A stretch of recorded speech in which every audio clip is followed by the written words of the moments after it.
ወሰላሙ ዐላ ረሱሊላህ። አሁንም እንደገና ተመልሰናል።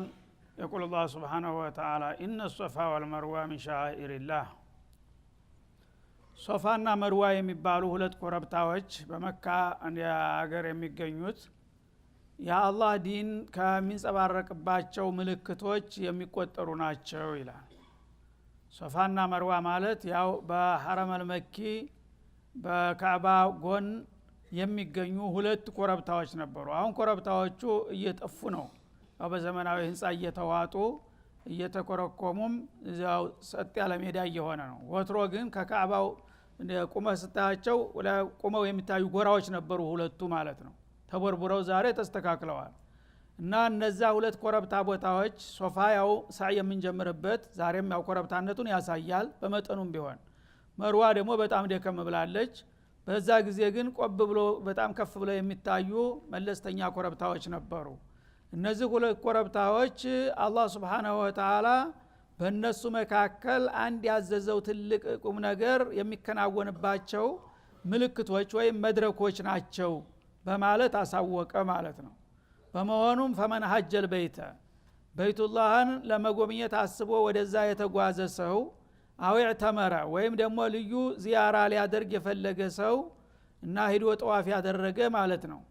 ፈላጁና አለይህ በዛ አይነቱ ጉዞኛ ወንጀል አይኖርበትም። አየጠወፈ ቢሂማ በሶፋና በመርዋ መካከል ቢመላለስ።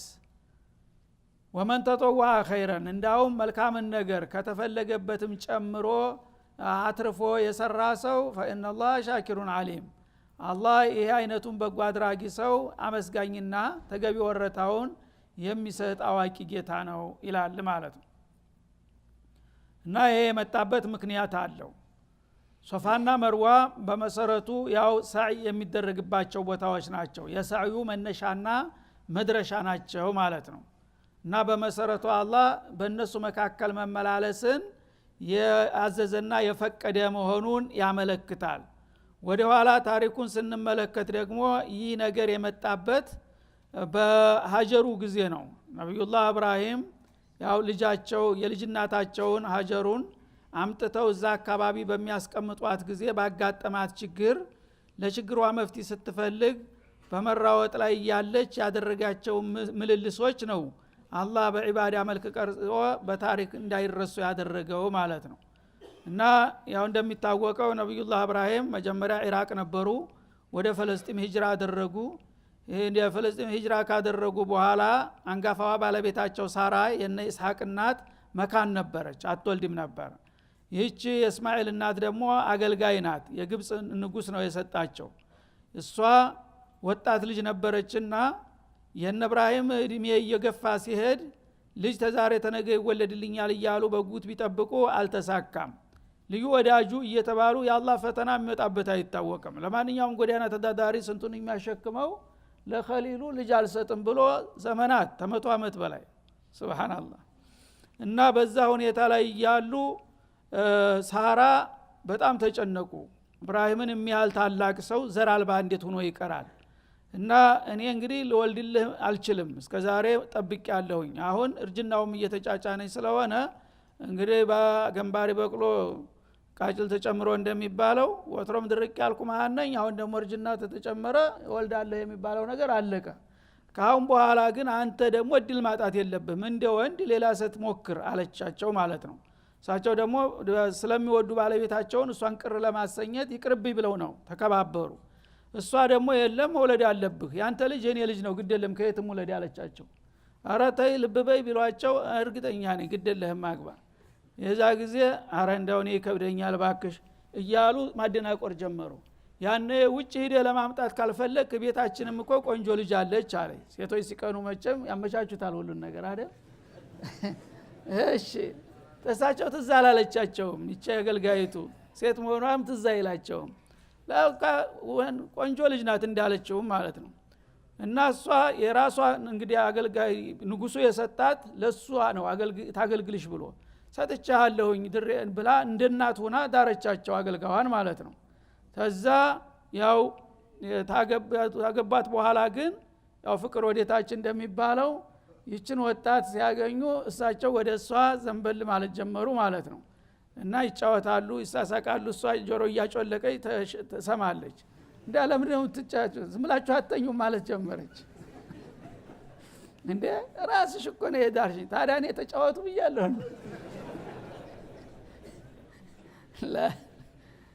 አሁን እንደ ኋላ ልጁ ተረገዘ እንደተባለው እስማኤል ተወለደ። እስማኤል ሲወለድላቸው ደግሞ የብርቅ ልጅ ሲወለድ ምን ያህል ሰው እንደሚያፈቅርና እንደሚደሰት ታውቃላችሁ። በጣም ፍቅሩ ከፍ አለ ማለት ነው። ያኔ አሮጊቷ ቅናታቸው እየጨመረ መጣ ማለት ነው። ጧትም ማታም በቃ እስማኤል እናት ጋር እና ይሄ ነገር እያለች በሆነ ባልሆነ ምክንያት ያችን ገረድ እያሳደደች መደብደብ ጀመረ ጭራሹን ማለት ነው። ይህ ጊዜ ችግር ተፈጠረ። ወትሮም የፈራሁት ይሄ ነው አላልኩሽም ቢሉ አንተ ነህ እንጂ እኔ አግባልኩህ እንጂ ውደዳልኩህ ተጫወታልኩህ። እዛ እንግዲህ ሳራ የክፉ ቀን ሰው ናት። ስንት መከራ ፍዳ አይተው ስንት መከራ ስደት አብራተ ኢራቅ ተንከልከላ በሚስር ላይ አልፋ ፍልስጤም ስንት ችግር ዘመድ ወዳጆቿን ትታል እሱም ብላ ነው እንትን ያለችው። አላህ Subhanahu Wa Ta'ala ወዷታል። ስለዚህ እችን ወዳጀን አታስቀይም አንተ ሰውዬ ተጠንቀቅ አላቸው። አላህ ከሳራ ጋር ወገነ እና ምን ላድርግ አሉ። ወዳ የምትወስድበት ወስደህ ጣል እሷ የማታይበት ቦታ አላቸው። አላህ ግን ለህክማው ነው እችኛዋን ለመበደል ሳይሆን እሷ ደግሞ የራሷን ታሪክ እንድትሰራ ፈልጎ ማለት ነው። ወደ የትሉ ሰርስር ስንቅ አዘጋጅና ግመልህ ላይ ውጣና ይዘሃት ዝም ብለህ ተሄድ መንገዱ ወደ መራህ የምፈልግበት ቦታ ስትደርስ ነግረሃለሁ እዛ ታስቀምጣለህ አላቸው። ለም ብለው ግመል ላይ ተቀምጠው እየተጓዙ ዛሬም ሲጓዙ ይውላሉ መሸበት ያድራሉ ነገም ይጓዛሉ የት እንደሚሄዱ አያውቁም። እንግዲህ ኸሊሉላህ ስለሆኑ ሁሉ ጊዜ በአላህ ፍቃድ ነው። አስሊም ቃል አስለምቱ ለረብል ዓለሚን። ከዛ ተጉዘው መካ ደረሱ ማለት ነው። መካ እንግዲህ በዛ ጊዜ ጣሾ ነው በረሃ ነው መንገድ የለም ራሱ መካ አካባቢም ሰው የለም ምድር በዳ ነው። ዝም ብለው መጥተው በደመነፍስ እዛ ትልቅ ዋርካ ነበረ ሶፋ ላይ ዋርካው ስር አረፉ ሲደክማቸው ማለት ነው። ያኔ እዚህ ቦታ ነው እና እንድትተዋት የፈለኩትና አንተ እንግዲህ ወደ ሀገር መመለስ ትችላለህ አላቸው። አራስ ልጅ እዛ ሴቷን ምንም ወፍዝር የማይልበት በረሃ ውስጥ ትታት ሂዳለ። ይኸው ፈተና ማለት ነው። ትልቁን ወዳጁን ደግሞ በትልቁ ነው የሚፈትነው። እኛ ትንንሾች ስለሆን ትንሽ ጥቅቅን ፈተና ነው የሚሰጠን ማለት ነው። የብርቅ ልጅ እድሜ ልካቸውን ሲመኙት የነበረ አራስ ልጅ አሸክመው ይህችን ሴትዮ ሰው ለለባት እንግዲህ ያውሬ አራት ሆነች ማለት ነው። በሰው ስሌት የመኖር እድል የላትም። እዛ ትታት ሂዳላቸው ምን ያደርጋሉ? እሺ የጌታ ትእዛዝ ነው ብለው እዛ እየከበዳቸው ወደ ሽንት የሚሄዱ መስለው ዝም ብለው ሳይናገሩ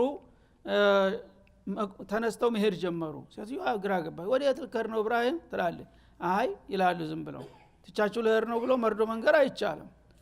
እና ሄድ ተከትላቸው ትሄዳለች። እንደምን ማረግህ ነው ወዴት እየሄድክ ነው ትላቸዋለች። በመጨረሻ ስጋቷ እያየለ መጣና አቢ هذا امرك ربك አለች። እና ጌታ እዛ ወስደህ ጣላት ብሎ አዞ ከሆነ ቁርጡን ንገረኝ ጌታ እንደዚህ አዞ ነው እንዴ አለች። ያለ ጌታ ትእዛዝ እንደማይንቀሳቀሱ ታውቃለችና ማለት ነው። አዋላሂ ከብዶኝ ነው እንጂ ነገሩ እንደዛ ነው አሉ። اذهب اذا لا يضيعون አለች። ጎበዟ ጎበዝ ተማሪ ናት። እና ጌታ ይሄን ተፈረደ የጌታ ፍርድ የሚበጅ ነው እኛንም አይጥለንም መሄድ ያለብህ እንግዲያውስ የጌታ ትእዛዝ ከሆነ ብላ አሰናበተቻቸው። ሶብር ማለት ይሄ ነው እንግዲህ በህይወቷ ላይ በልጇ ላይ የመጣው ነገር እንዴት ብሎ አየየው አላለችም ማለት ነው። ከዛ እሳቸው ሄዱ። እሷ እዚህ እንግዲህ አንድ አፍታ ትንሽ በቀረጭት የተቀመጠችላት ተምር ነበረች። እሷን እያንቀራጨች ውሃ በኮዳ ነበረች። ኩዳዋ ማለቀ። የመካን በረሃ ሙቀት ታውቃላችሁ።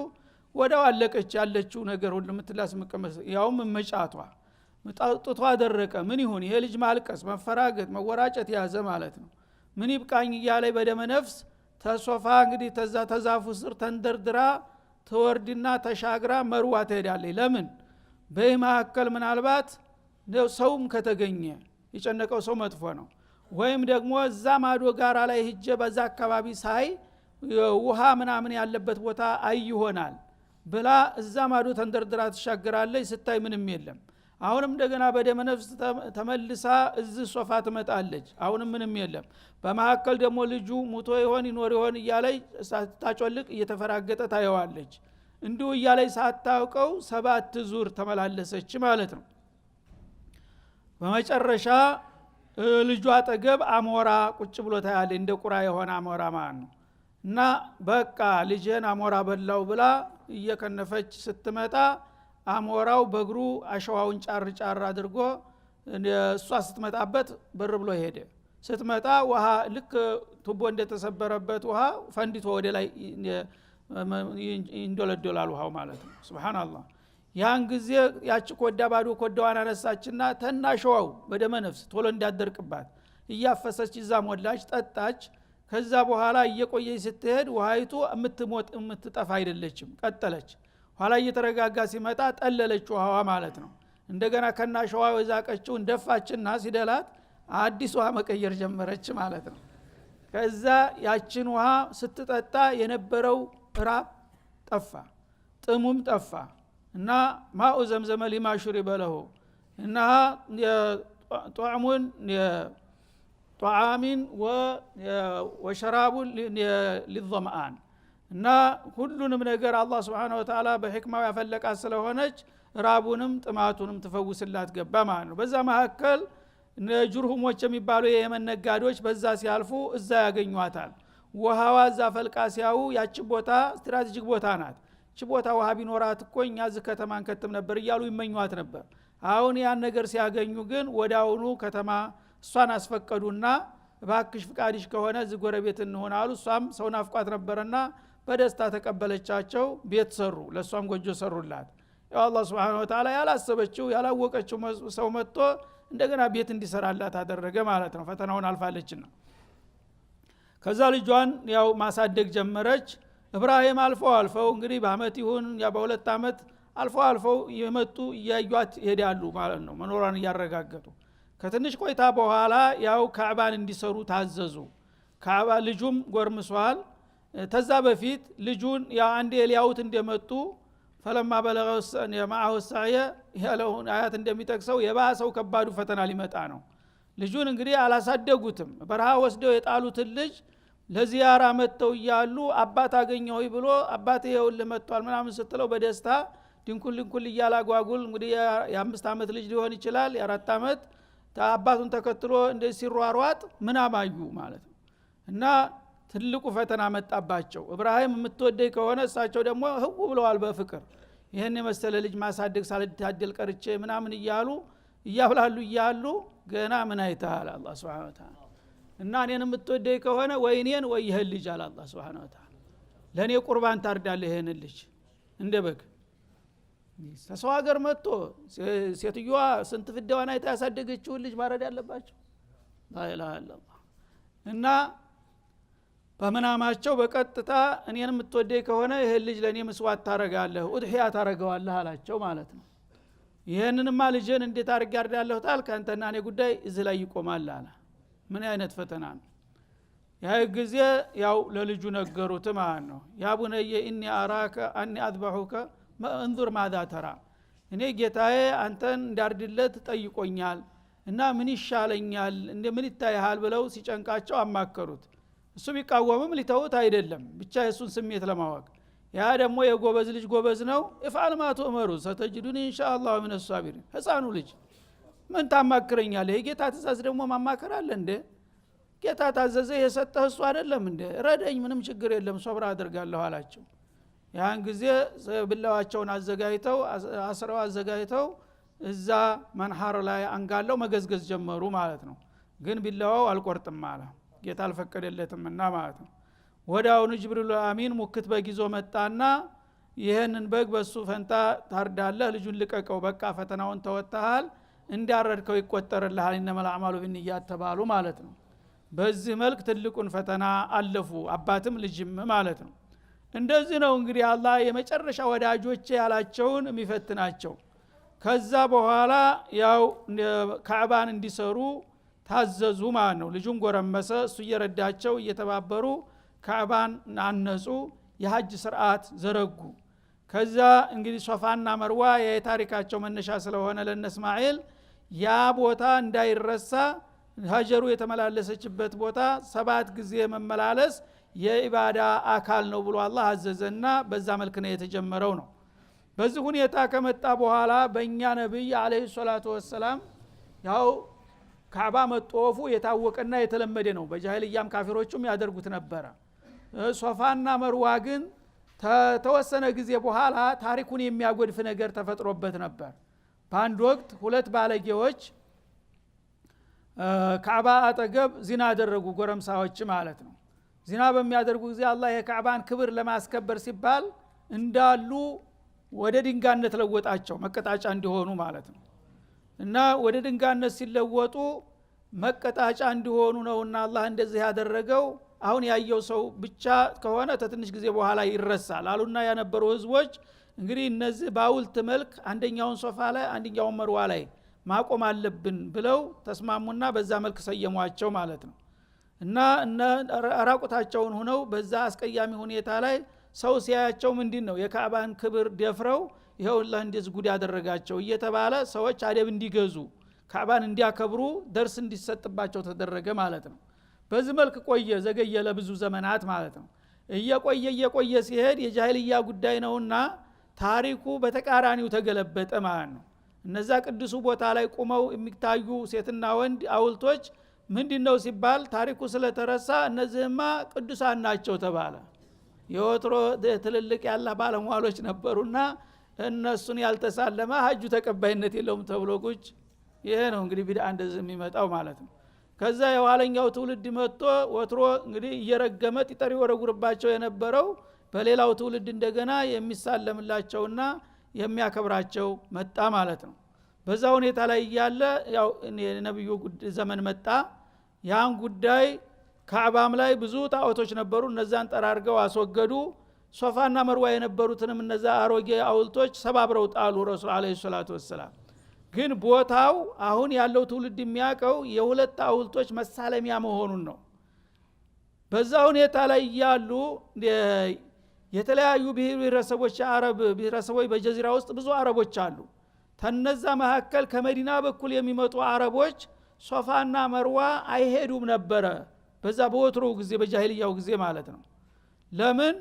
ሶፋና መርዋ የዛ የአካባቢ ጣዖት ናቸው ብለው ያምናሉ። የነሱም ጣዖት አላቸው የራሳቸው።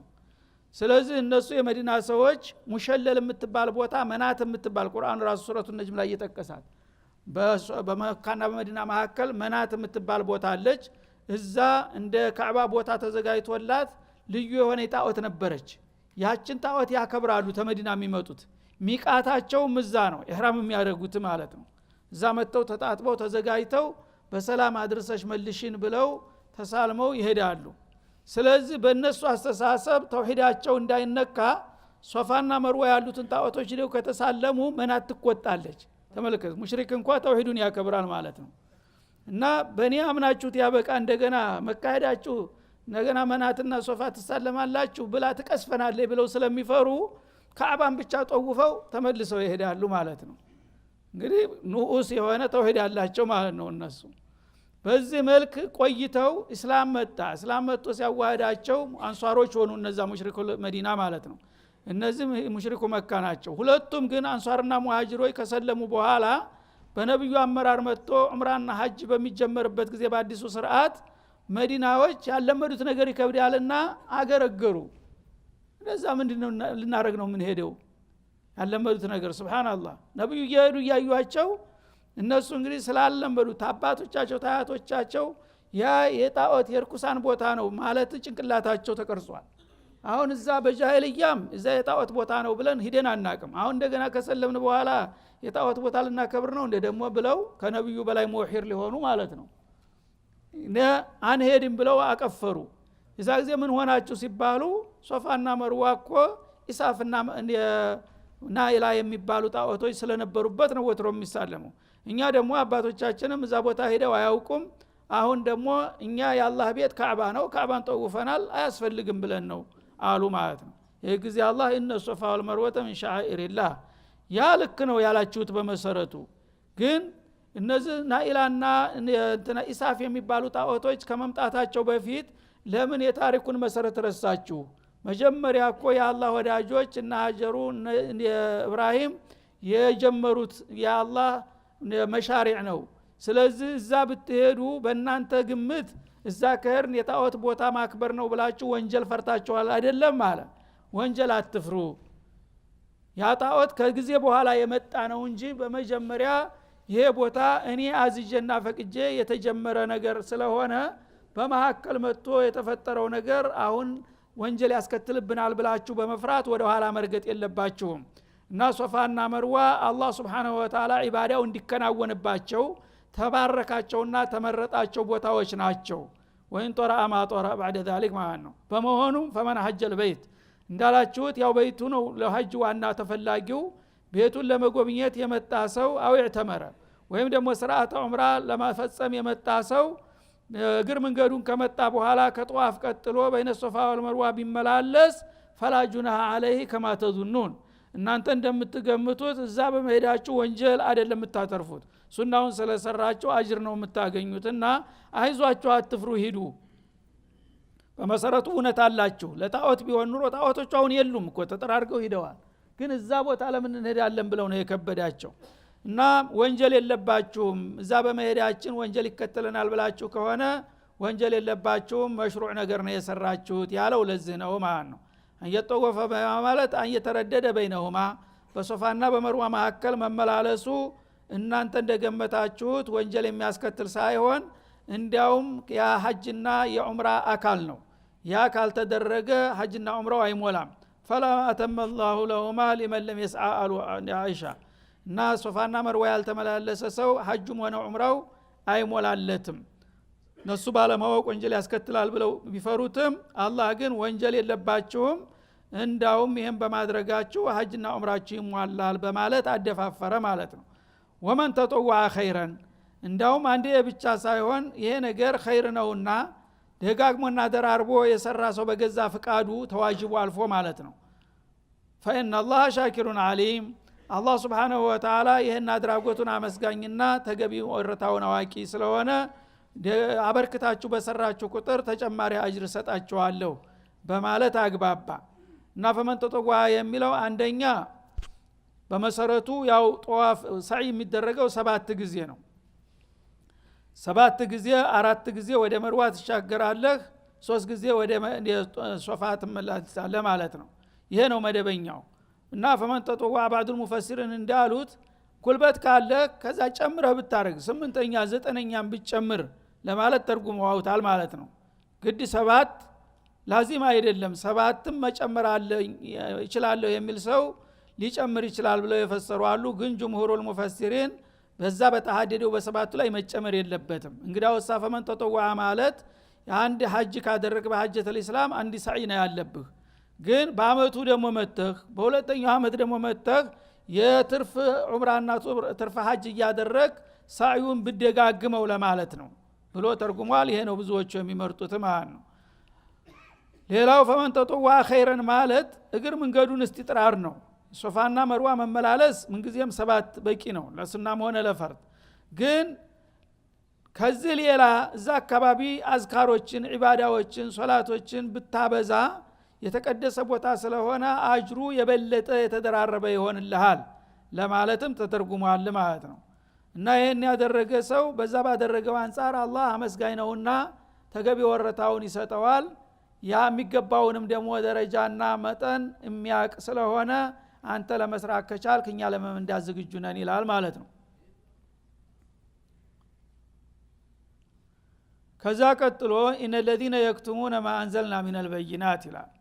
እነዚያ እኛ ያወረርናቸውን ግልጽ መመሪያዎች የሚደባብቁ የሆኑ አዋቂዎች ይላል።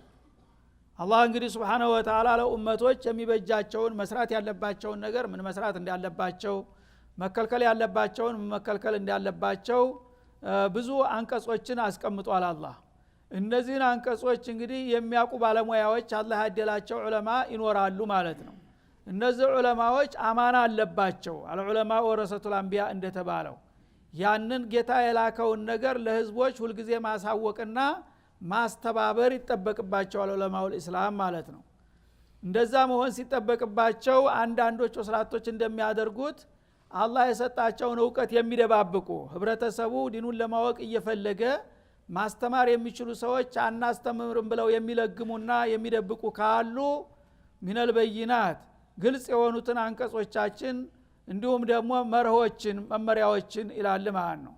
አንቀጾች የሚለው ማንኛውንም ተራ አንቀጽ ማለት ነው። ሁዳ ማለት ደግሞ መሰረታዊ የሆኑትን ነገሮች ለምሳሌ እንደ አርካነል ኢማን እንደ አርካነል እስላም ያሉት ነገሮች ሰዎች ለማወቅ እየፈለጉ አዋቂዎቹ ለግመው አናስተምርም ካሉና ከደበቁ ሚን ባዕድ ማበየና በኪታባችን ማወቅ የሚገባውን ነገር ግልጽ ካደረግን በኋላ ሊናስ በፊል ኪታብ በቁርአናቸው ውስጥ ለሰዎች ሊያውቁት ይገባል እነዚህ ነገሮች ንገሩና አስተምሩ ብዬ ኃላፊነት ተጣልኩባቸው በኋላ በተለያየ ምክንያት የጌታን መመሪያና ማብራሪያ የሚደባብቁ የሆኑ አዋቂ ተብዬዎች ካሉ እነዚህ አማናን የበሉ በመሆናቸው ኡላኢከ ይልዓኑሁሙላህ አላህ ይረግማቸዋል ይላል አላህ Subhanahu Wa Ta'ala። ይሄ በጣም አስጊ የሆነ ነገር ነው ማለት ነው። አንድ ሰው ያወቀውን ነገር በተቻለ መጠን ላላወቁት ማካፈል ግዴታ የአላህ አማና ነው ማለት ነው።